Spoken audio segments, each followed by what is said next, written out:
నా సినిమా మాత్రం ఖతర్నాక్ ఉంది. రవితేజ నాకు మళ్ళీ క్రాక్ లాగా మళ్ళా విక్రమార్కు లాగా బ్లాక్ బస్టర్ హిట్ అవుతుంది.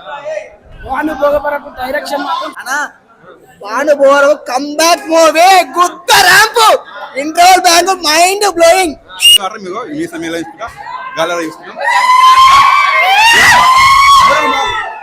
జట్టు పక్కా 300 కోట్లు. ఇంతకు ముందుకు వచ్చిన మీతో మేము డిసప్పాయింట్ అయినాం కాబట్టి మా అన్నయ్య చెప్పిండు, ప్రామిస్ వచ్చే చెప్పిండు, గల్లే హీరోస్ అని చెప్పిండు. ఫైటింగ్ ఇంటర్వ్యూలు ఫైటింగ్ మామూలుగా అసలు ఇట్లా అంటాడు.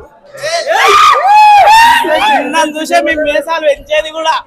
అన్న చూసే ఇంటర్వెల్ ఫైట్ సీన్ కిరాకు, సాంగ్స్ కూడా మస్తున్నాయి, గూస్ బంప్స్. అబ్బా అలాగే డైరెక్టర్ చెప్పినట్టుగా ఇంటర్వెల్ తర్వాత ఒక సీన్ ఉంది, ఫైట్ సీన్, అది మాత్రం వేరే లెవెల్.